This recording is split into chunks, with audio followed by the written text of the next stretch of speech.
Do you remember this awesome looking controller? Yes, it's the iPega Red Knight. We featured this before here on the channel, and if in case you want to know more about the controller, you can check out the video we did last time by clicking the link above.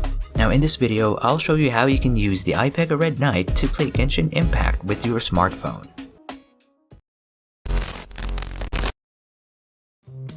As usual, before anything else, let's first list down the stuff you need to make this work. First, you need to download and install the Octopus App. It's an app that allows you to map the controls for your Bluetooth controller. I left the link of the app from the Play Store.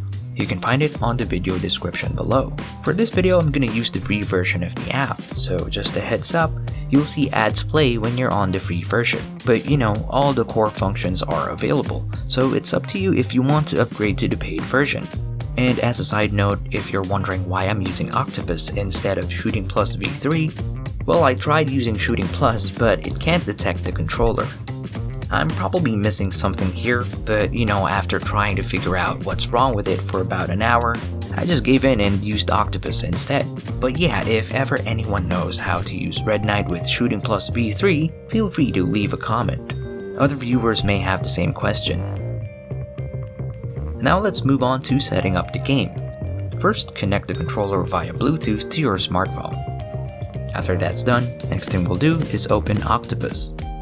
And then under My Games, tap on the plus sign and look for Genshin Impact for it to be added. Once the game is added, you can now launch the game. After launching the game, you'll get a prompt that there may be some issues with the game, and you'll be offered the pro version of the app. That's totally optional. You can still play with the free version by just tapping on the continue option. An ad would play because, you know, it's the free version, but just let that play for about 30 seconds. After the ad, you'll get a notice that the app can't link a Google account from the Play Store.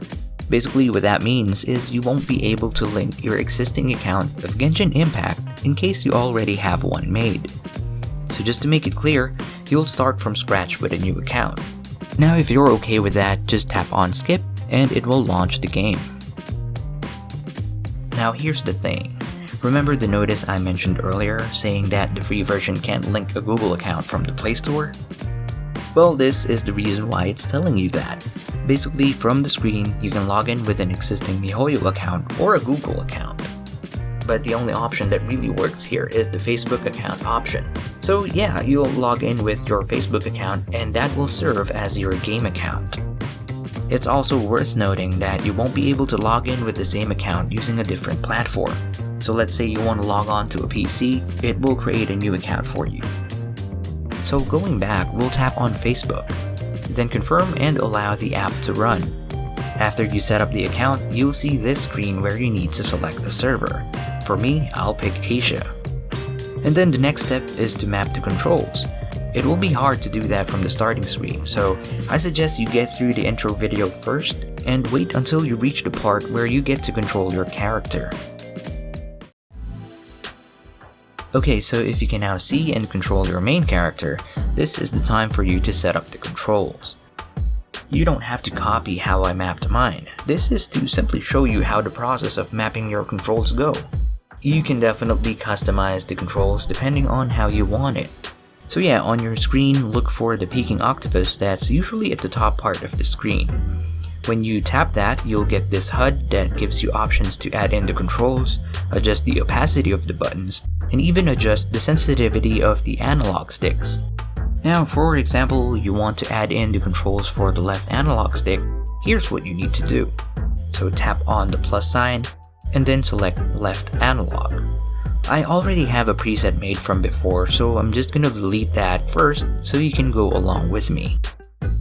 Once you've selected left analog, you're now free to place it where it needs to go. So in this case, I'll just put it right here. And the next one is the right analog, so I can pan the camera.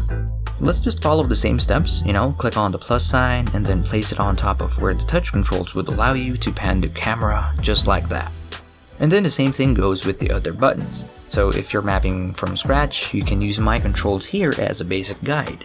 I copied this layout from the PS4 version of the game, because that's where I usually play.